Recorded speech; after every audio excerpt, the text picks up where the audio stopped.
Sungguh Tuhan, firman-Mu berdaulat atas kehidupan kami. Karena tanpa firman-Mu, tanpa Engkau, kami tidak dapat berbuat apa-apa. Ya Tuhan, hari ini kami rindu bagaimana melalui firman-Mu kami boleh terhubung dengan Engkau. Karena Allah Roh Kudus telah dicurahkan bagi kami, sehingga ada yang menghibur kami, menolong kami, mendampingi kami menghadapi kehidupan kami sebagai orang-orang percaya. Kami juga bersyukur ya Tuhan, tidak hanya Engkau memberikan Roh Kudus, Allah yang menyertai dan mendampingi kami, tetapi Engkau juga memberikan komunitas orang percaya yang kepadanya kami boleh mendapatkan kekuatan, pertolongan dan juga penghiburan,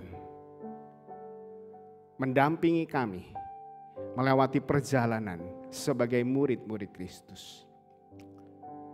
Ya Tuhan, kami rindu hari ini firman Tuhan boleh berbicara kepada kami.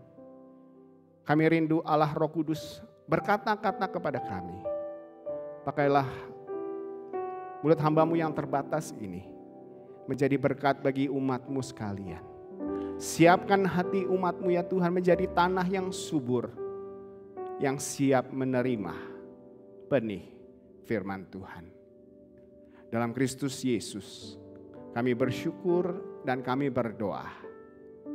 Amin. Silakan duduk lifter sekalian. Shalom. Selamat pagi menjelang siang ya. Karena ini sudah jam 11 ya, sudah siang mungkin ya. Rekan-rekan, pada bulan Mei kemarin kita sudah berbicara soal iman yang nyata di dalam tindakan. Ya.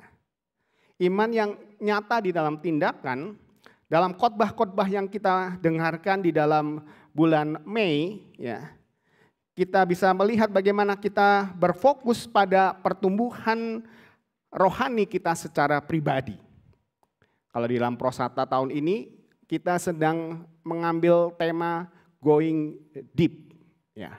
Kita mengakar di dalam firman Tuhan supaya kita memiliki satu kekuatan secara rohani.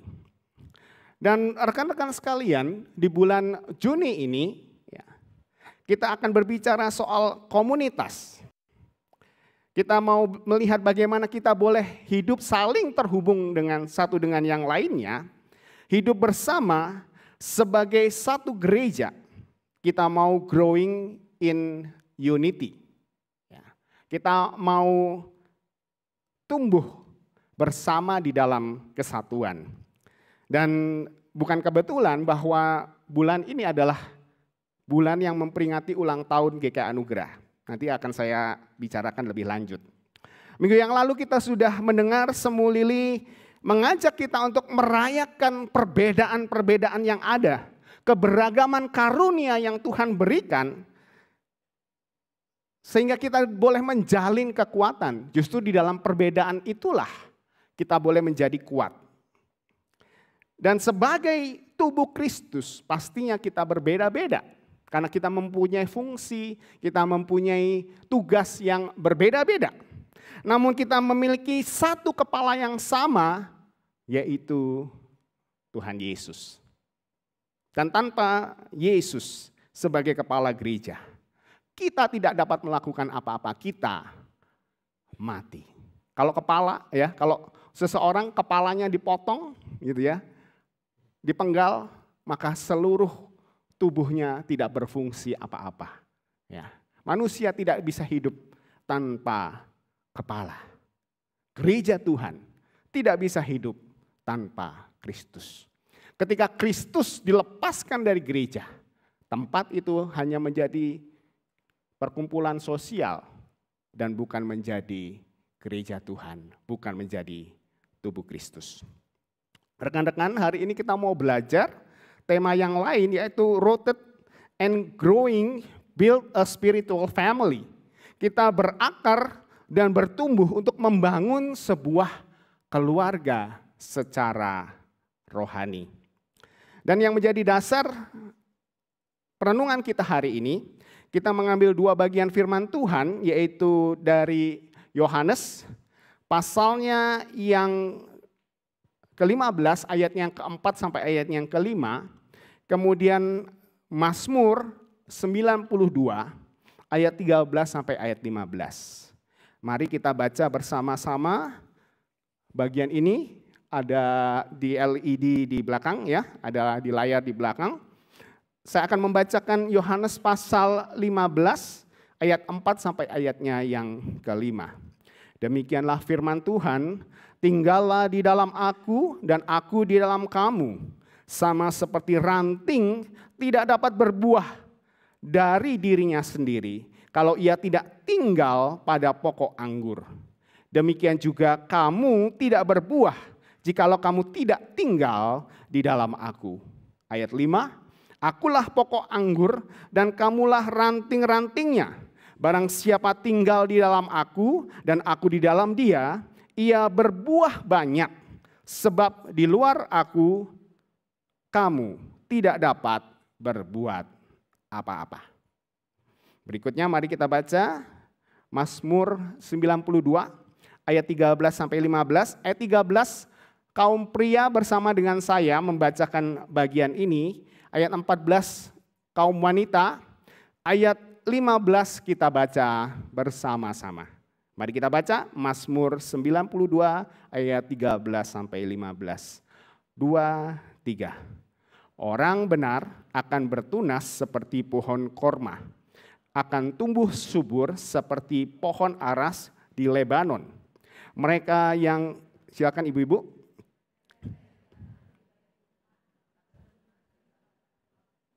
Kita baca bersama-sama. Pada masa tua pun mereka masih berbuah dan menjadi gemuk dan segar. Demikianlah firman Tuhan, berbahagialah setiap kita yang merenungkan akan firman-Nya, terlebih lagi yang melakukannya di dalam kehidupan sehari-hari.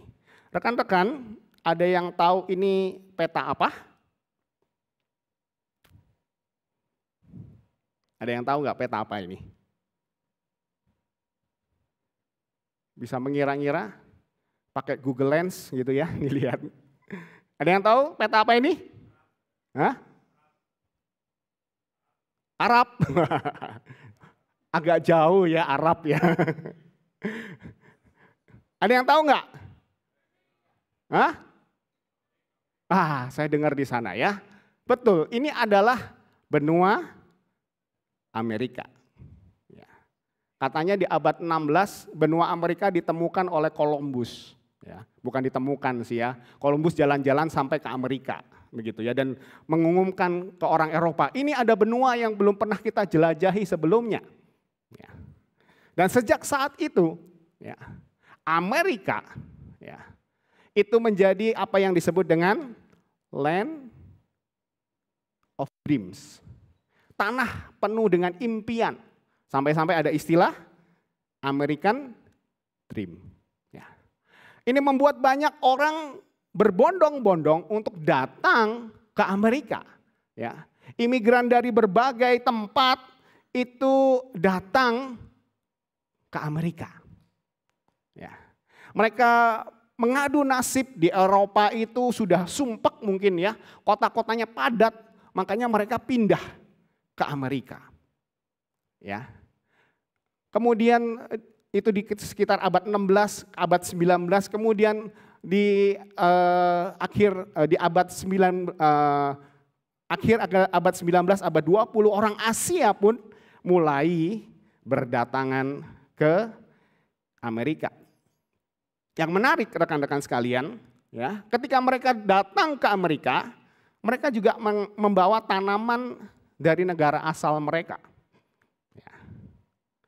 Dan rupanya ya, dari hal ini mereka belajar satu hal, teman-teman. Bahwa ada tanaman yang bisa tumbuh di sana, tetapi ada tanaman yang juga tidak bertahan. Contohnya adalah gandum. Gandum itu bisa ditanam di Amerika dan itu menjadi satu produk pertanian yang sustainable di Amerika. Ya, sampai sekarang Amerika termasuk salah satu negara penghasil gandum. Ya, waktu Jepang kekurangan pangan, ya, Amerika mengirim gandum, kemudian gandum itu dibikin mie, supaya mie-nya bertahan, dibikin mie instan. Ya, dikeringkan, itulah sejarahnya mie instan. Ya. Tetapi ada juga tanaman yang tidak bisa hidup. Contohnya apa? Beras. Katanya kalau cari beras di sana itu susah. Bukan beras ya, padi. Beras itu adalah hasil daripada padi. Ya. Padi itu susah untuk ditanam di Amerika. Ya. Dan dari ini para imigran belajar bahwa bibit tidak akan tumbuh kecuali ya, ditanam di tanah yang stabil dan dirawat dengan baik. Dan selain itu ya, untuk tumbuh dan berbuah, bibit itu perlu berakar. Listener sekalian, seperti halnya bibit yang ditanam ini, kita sebagai umat Tuhan, untuk kita boleh bertumbuh dan berakar serta berbuah secara rohani, kita perlu tertanam di dalam Kristus dan juga di dalam gereja lokal.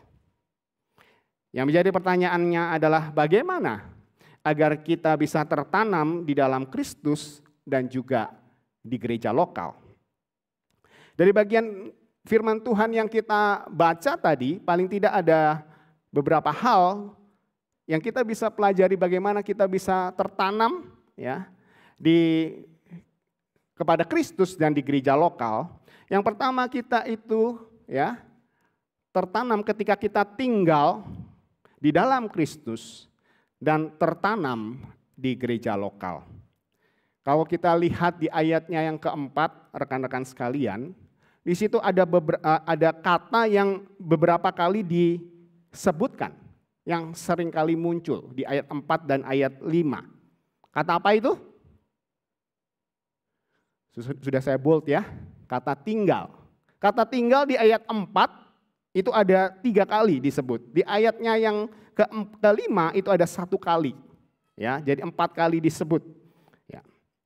Dan rekan-rekan, kata tinggal di sini ya dalam bahasa aslinya itu meno. Apa makna daripada meno? Meno maknanya adalah ya, menetap secara permanen. Menetap selama-lamanya. Bukan menetap secara sementara. Kristus ingin kita tinggal di dalam Dia, tidak hanya sementara saja. Ketika kita senang, kita tinggal di dalam Dia. Lalu ketika kita mengalami kesulitan, kita marah kepada Tuhan dan kita meninggalkannya. Atau sebaliknya, ya. Ketika kita senang, kita lupa kita punya Tuhan. Tetapi ketika kita mengalami pergumulan dan kesulitan, di situ kita baru mencari Tuhan. Pertanyaannya adalah bagaimana kita bisa tinggal menetap di dalam Kristus, tinggal tetap di dalam Dia. Rekan-rekan, mari kita lihat Mazmur pasal yang pertama, ayatnya yang kedua dan ayat yang ketiga. Mazmur pertama berbicara tentang orang fasik dan lawannya yang bukan orang fasik. Ya. Orang fasik itu orang yang tidak taat kepada Tuhan, ya, melakukan segala sesuatu menurut keinginannya sendiri. Tetapi yang disebutkan di ayat 2, ini gambaran dari orang benar. Ya, orang benar bukan berarti orang yang tidak berdosa, tetapi orang yang dipandang benar di hadapan Tuhan. Bagaimanakah gambaran yang diberikan oleh pemazmur? Di sini dikatakan bahwa orang benar, ya, kesukaannya ialah Taurat Tuhan dan merenungkan Taurat itu siang dan malam. Dikatakan ia seperti pohon yang ditanam di tepian aliran air yang menghasilkan buahnya pada musimnya. Dan yang tidak layu daunnya dan apa saja yang diperbuatnya berhasil. Rekan-rekan sekalian, di sini dikatakan orang benar, dia akan dia tertanam di aliran air, ya. Dia merenungkan firman Tuhan siang dan malam. Artinya apa? Artinya dia terhubung kepada Allah, ya, terhubung kepada penciptanya, sumber daripada kehidupan. Air adalah gambaran sumber daripada kehidupan. Dan di situ dikatakan ia bertumbuh dan menghasilkan buah. Jemaat sekalian, listener sekalian, buah itu adalah hasil yang tampak dari sebuah pertumbuhan. Ya. Kalau pohon itu bertumbuh, ketika ditunggu, ya, baru kita lihat tingginya, kita baru bisa lihat. Ya. Setelah sekian lama. Tetapi prosesnya kita tidak melihat. Tetapi ketika pohon itu, ya, menghasilkan buah, disitulah nampak dari pertumbuhannya. Buah artinya hasil atau bukti daripada sebuah pertumbuhan. Dan ketika dikatakan tidak layu daunnya, artinya adalah dia bertahan di dalam segala keadaan. Daunnya tetap ada walaupun musim berganti.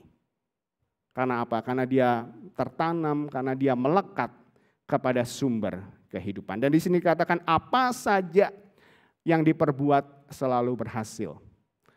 Ini bukan berarti bahwa segala keinginan daripada orang benar itu akan terwujud. Tetapi sesungguhnya segala sesuatu yang dia lakukan berhasil.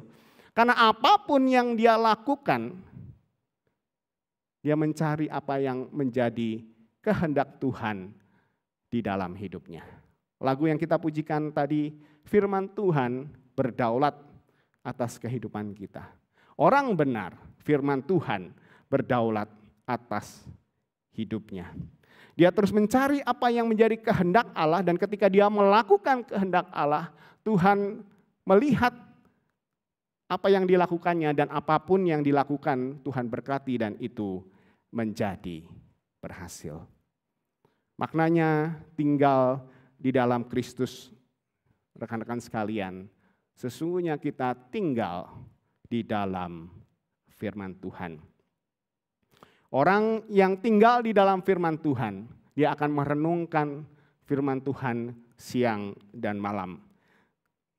GKI Anugerah, gereja kita berusaha untuk bisa membantu jemaat untuk boleh merenungkan firman Tuhan.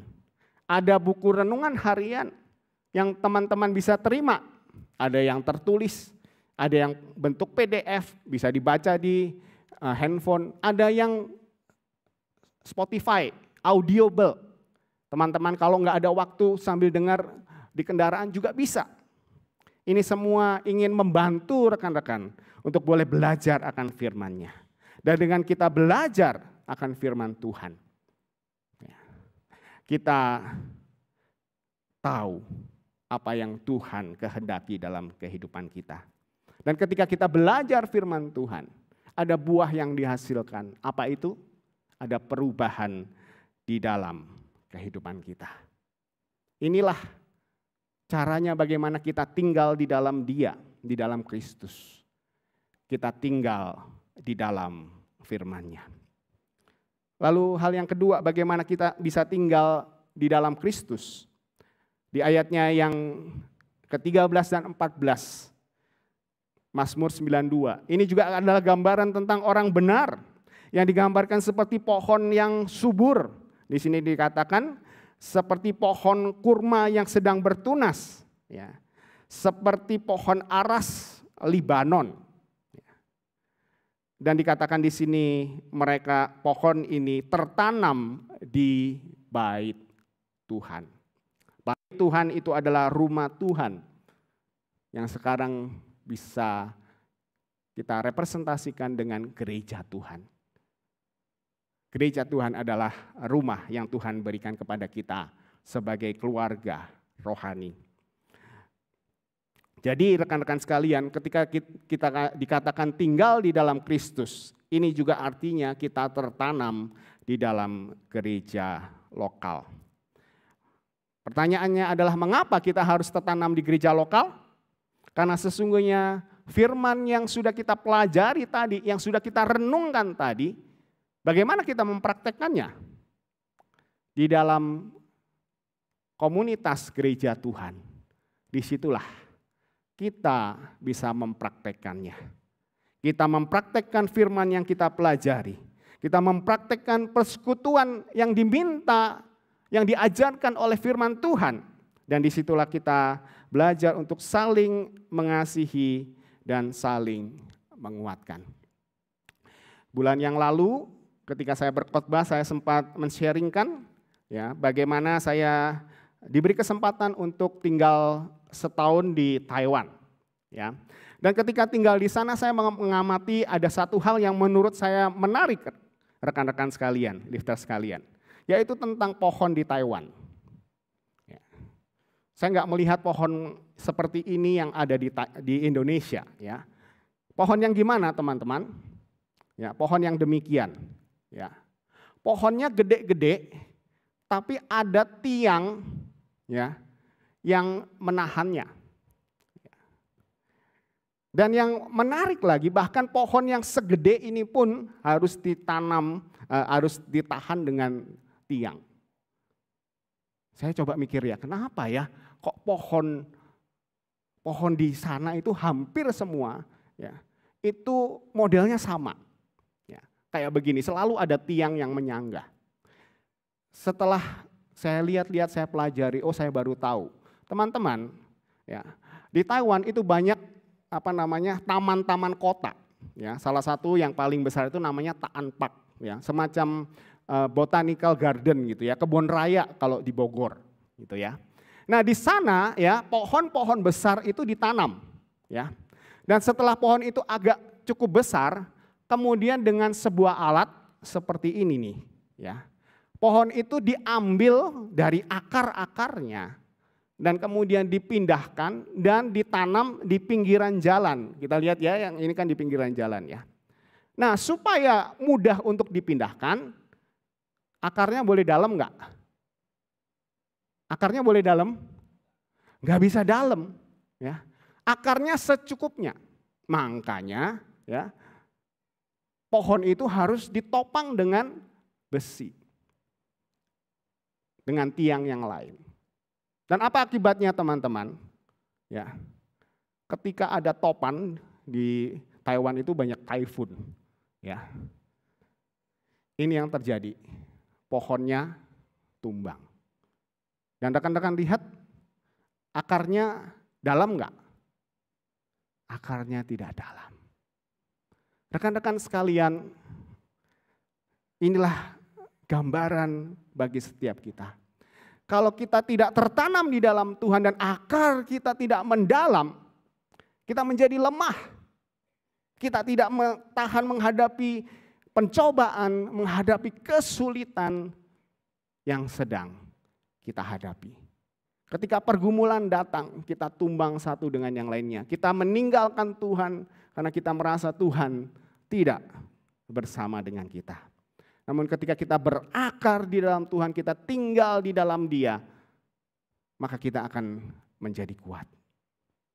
Rekan-rekan sekalian, maukah kita tinggal di dalam Kristus dan maukah kita tertanam di gereja lokal?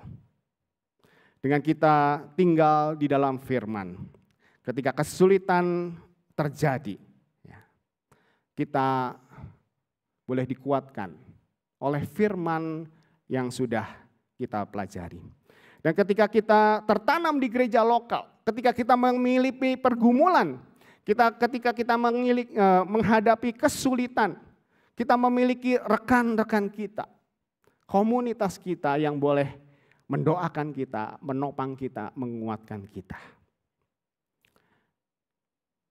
Lifter sekalian, 2 minggu ini bagi saya cukup hektik, cukup melelahkan.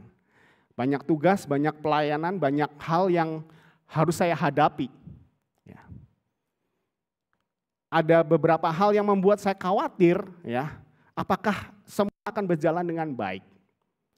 Tapi ketika saya mengalami rasa khawatir,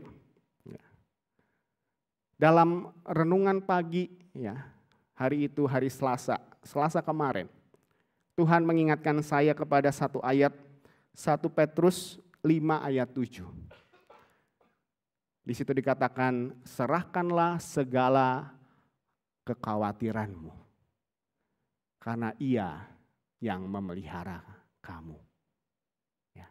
Dan yang luar biasa, ya, ketika sore saya ikut persekutuan doa MPW, ayat itu kembali Tuhan ingatkan. Ayat itu kembali muncul. Ya. Ketika saya mempersiapkan khotbah ini, saya teringat kembali ayat itu. Ya. Sampai saat ini pun saya masih harus menghadapi banyak hal yang saya gumulkan. Tetapi di dalam ayat itu, saya mendapatkan kekuatan.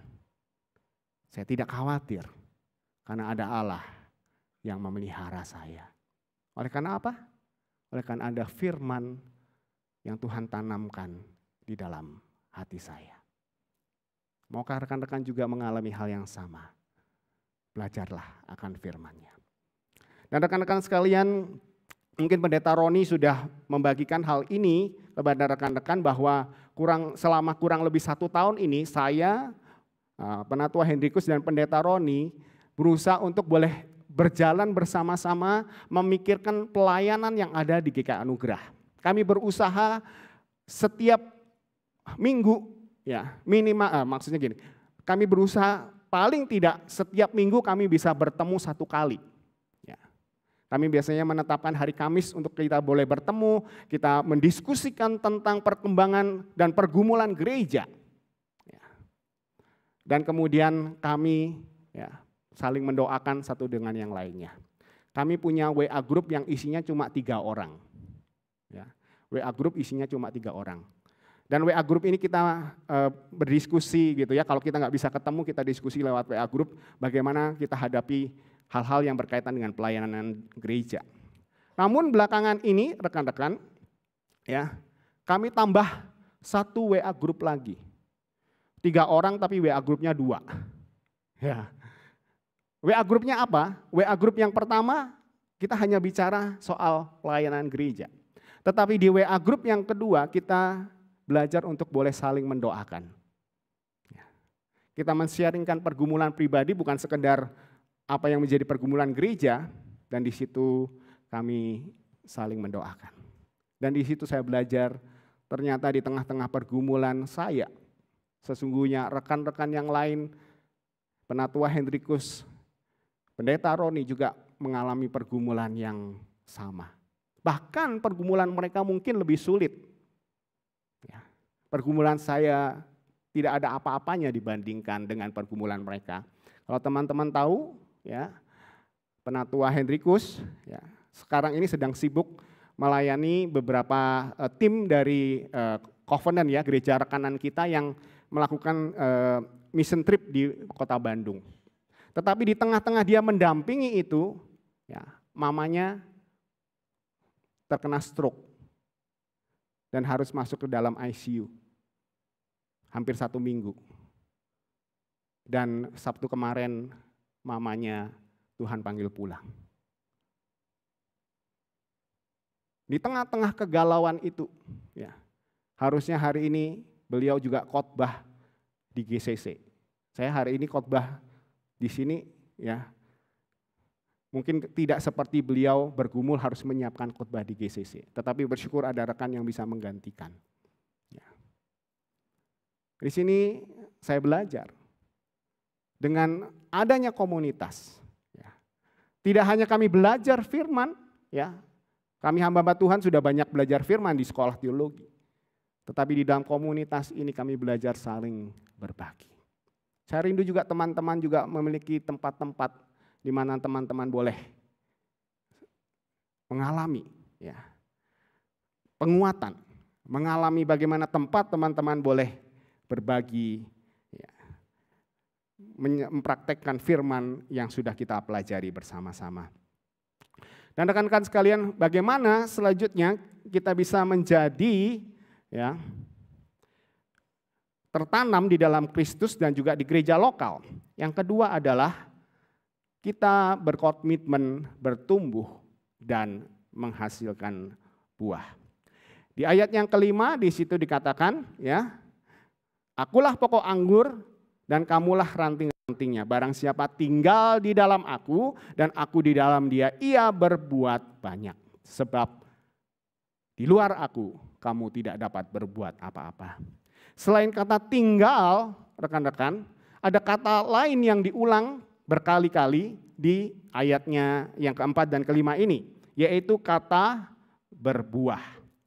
Seperti yang saya katakan tadi, berbuah itu adalah artinya kita mengalami perubahan hidup sebagai wujud daripada pertumbuhan. Ya, kita menghasilkan sesuatu, yaitu buah. Dan buah itu bisa berupa perubahan di dalam kehidupan kita.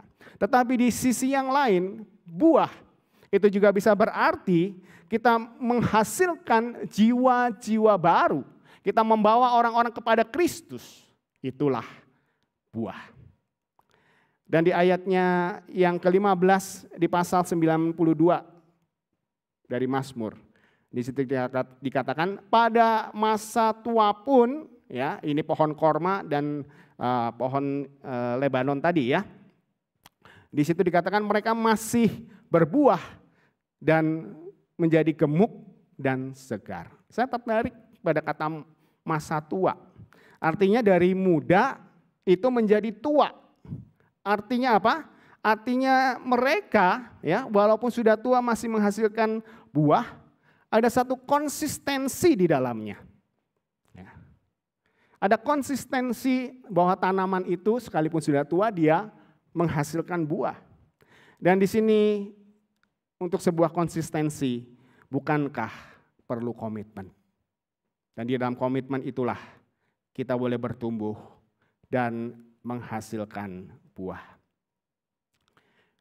Dietrich Bonhoeffer, seorang teolog dari Jerman, pernah menuliskan di dalam bukunya Living Together. Dia mengatakan demikian, komunitas Kristen bukanlah sesuatu yang kita pilih, tetapi sebuah anugerah yang harus dijaga dengan kesetiaan. Rekan-rekan, saya tidak tahu bagaimana rekan-rekan ya, bisa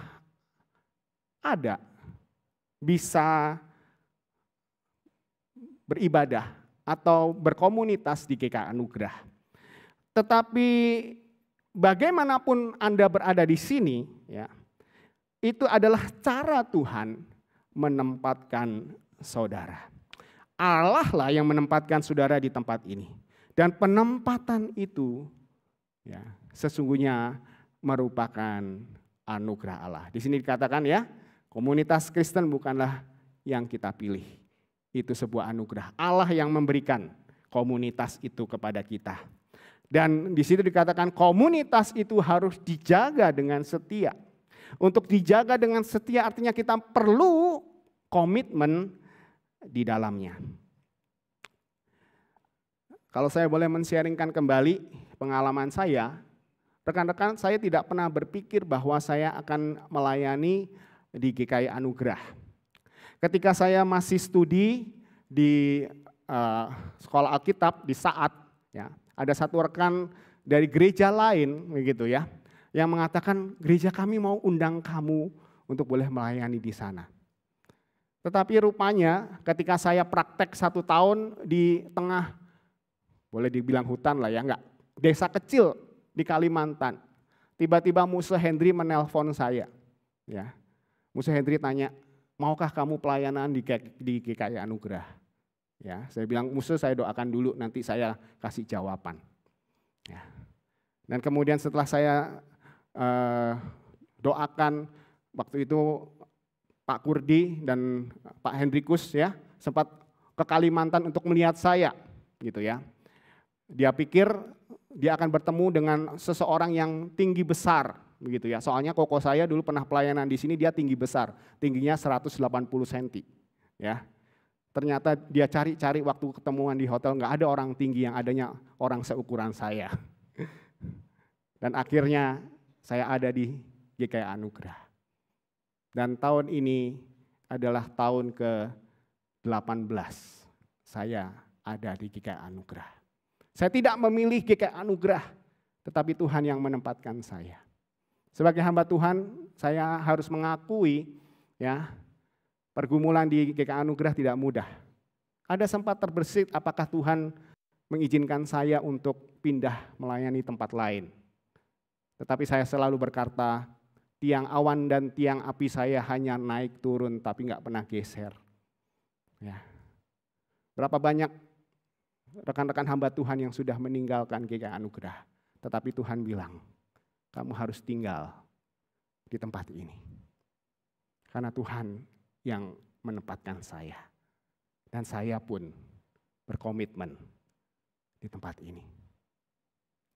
Teman-teman, untuk bertumbuh, kita memerlukan satu komunitas yang boleh menguatkan kita.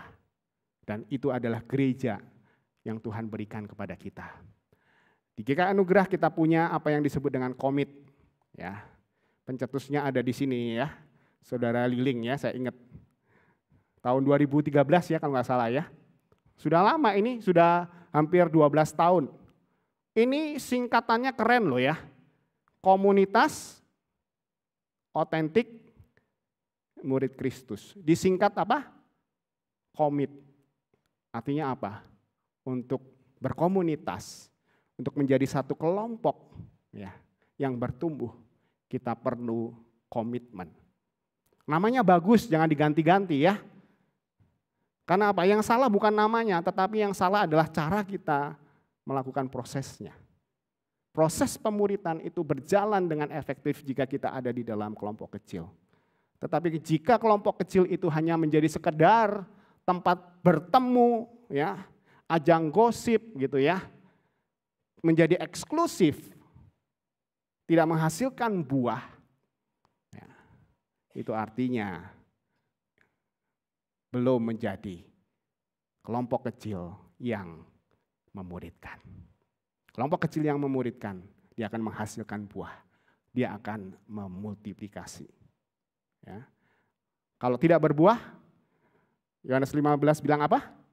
Akan dipotong. Ya.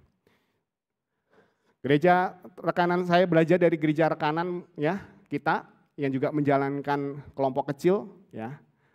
Saya mendengar dari mereka ketika ada kelompok-kelompok kecil yang sudah tidak bertumbuh lagi, kelompok-kelompok kecil ya, yang tidak bermultiplikasi. Apa yang dilakukan oleh mereka? Mereka membubarkan kelompok kecil itu. Artinya apa? Tidak efektif lagi. Rekan-rekan kita bersyukur karena Tuhan mengirim pendeta Roni ya, yang mempelajari dan mendalami tentang pemuritan. Ya, secara khusus ya, pemuritan di dalam kelompok-kelompok kecil. Kalau rekan-rekan pernah dengar ada yang terlibat bahwa pendeta Roni sudah mendampingi beberapa kelompok kecil ya di pagi hari. Karena kalau sore kebanyakan kita pada rapat ya, gereja kita suka rapat khususnya sore. Dia adakan pagi hari. Kalau saya mungkin nggak bisa teman-teman, karena saya tidak berpengalaman gitu ya. Saya punya bagian yang lain dan pendeta Roni Tuhan kirimkan untuk kita. Adakah kita mau belajar bertumbuh bersama-sama di dalam sebuah komunitas? Lewat kelompok kecil yang ada, pemuritan itu boleh terjadi. Kita mengalami perubahan di dalam Tuhan. Dan kita juga membawa jiwa bagi Kristus. Sebagaimana Diakon Gary katakan tadi, ya, yang memimpin pujian, hari ini adalah hari Pentakosta. Ya. Saya tidak tahu seberapa banyak yang kita ingat. Teman-teman, saya pakai baju merah di sini bukan karena pilih-pilih pakai merah begitu ya. Tetapi memang ada maknanya. Warna merah adalah tanda sukacita. Karena Pentakosta itu sesungguhnya hari raya panen. Bagi orang Israel, Pentakosta itu adalah panen hasil bumi. Tetapi ketika Pentakosta di dalam perjanjian baru, ya, terjadi juga panen. Ketika Roh Kudus diturunkan kepada murid-murid Tuhan, terjadi panen. Bukan panen hasil bumi, tetapi panen jiwa. Rasul Petrus berkhotbah, 3.000 orang bertobat. dan menjadi percaya dan memberikan diri dibaptis. Itulah menjadi jemaat mula-mula, menjadi satu komunitas ya, yang belajar firman Tuhan, komunitas yang saling menguatkan, bertumbuh dan juga menghasilkan buah. Dan teman-teman, hari ini saya pakai baju merah karena ada hal yang lain. Kenapa? Saya bilang tadi bahwa ya, bulan ini adalah bulan ulang tahun gereja kita. Kemarin tanggal 7 Juni adalah hari ulang tahun GKI Anugerah. 76 tahun yang lalu, ada sekelompok orang berdialek Hokkia, memisahkan diri dari gereja yang lebih besar yang berdialek Hokkien. 100 orang ini merasa mereka lebih mudah untuk bersekutu karena mereka memiliki latar belakang yang sama. Tetapi yang lebih penting karena mereka percaya kepada Kristus. Mereka menjadi gereja, tetapi gereja tanpa gedung gereja. Mereka pinjam ya, di Kebon Jati 100, itu GKP. Ya, sekarang menjadi Gereja Kristen Pasundan. Ya, dulu juga Gereja Kristen Pasundan. Ya. Di situ kita meminjam tempat itu. Ya. Beberapa orang ya masih mengalami ya, ada orang-orang yang masih mengalami khususnya di KU1 ya. Bagaimana mereka masih sekolah minggu, ada di sana mempersiapkan segala sesuatu. Sampai satu waktu majelis di sana berkata, boleh nggak kalian tidak berbakti di sini? Para senior kita berdoa. Para senior kita memohon petunjuk daripada Tuhan. Dan Tuhan menolong. Pada tanggal 10 Juni 1970, kita memiliki gedung gereja.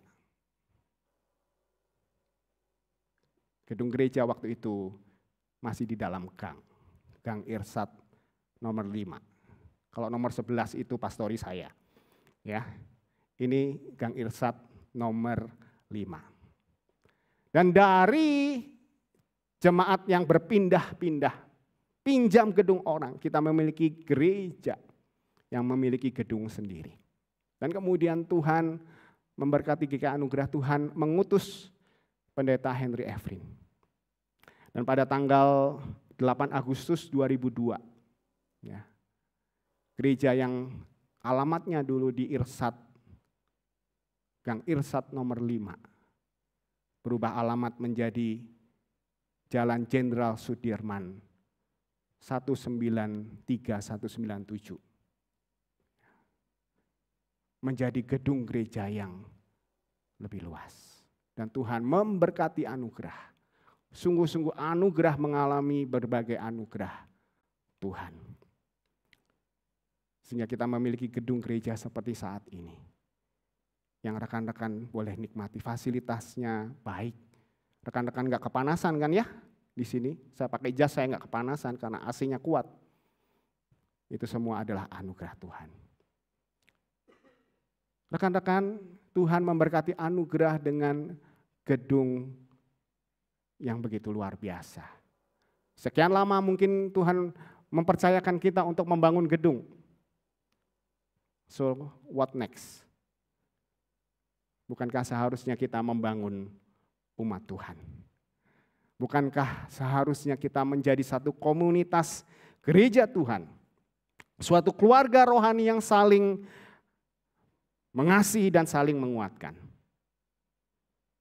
Memang GKI Anugerah bukanlah gereja yang sempurna. Kita penuh dengan kekurangan, kita penuh dengan kelemahan. Tetapi kita rindu kita boleh menjadi komunitas yang bertumbuh dan juga berbuah. Dan oleh karena itu kita perlu tertanam dengan Dia. Kita tinggal di dalam firman-Nya supaya kita tahu kehendak Tuhan. Kita tertanam di dalam jemaat lokal kita.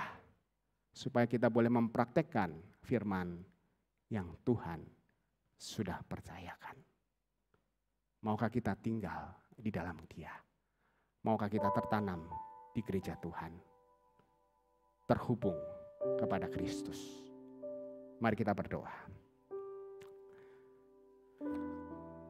Ya Tuhan, jika kami melihat gereja kami Tuhan, sepanjang 76 tahun ini, dari sebuah gereja yang tidak memiliki gedung, Tuhan memberikan gedung yang cukup baik bagi kami sehingga kami boleh berbakti. Tetapi tidak itu saja Tuhan, Engkau memperlengkapi kami dengan gedung yang luar biasa, bisa memuat begitu banyak umat Tuhan. Namun Tuhan, tugas kami belum selesai. Kami tidak hanya membangun fisik daripada gereja ini, tetapi yang lebih utama yang Tuhan inginkan, kami boleh membangun umat Tuhan, keluarga rohani yang Tuhan percayakan kepada kami. Karena itu Tuhan, tanpa terhubung padamu, tanpa melekat padamu, kami tidak bisa berbuat apa-apa. Ingatkan kami Tuhan, untuk kami terus boleh tertanam di dalam firman-Mu. Karena firman-Mu lah sumber kebenaran yang menguatkan kami, yang menolong kami ketika kami sedang bergumul. Dan ingatkan kami membutuhkan rekan-rekan komunitas yang lain untuk boleh menguatkan kami, mengingatkan kami bahwa perjalanan menjadi murid Kristus bukanlah hal yang mudah, tetapi ada pertolongan, ada penyertaan Tuhan di sana. Ketika kami mengalami pergumulan, ketika kami mengalami kesulitan, ada orang-orang yang mendoakan kami, ada orang yang menopang kami, menolong kami. Sehingga ketika kami mengalami pergumulan itu Tuhan, kami boleh melihat bagaimana karya Allah terjadi dalam kehidupan kami. Terima kasih Kristus Yesus. Terima kasih Allah hidup. Dalam nama-Mu yang kudus kami berdoa. Amin.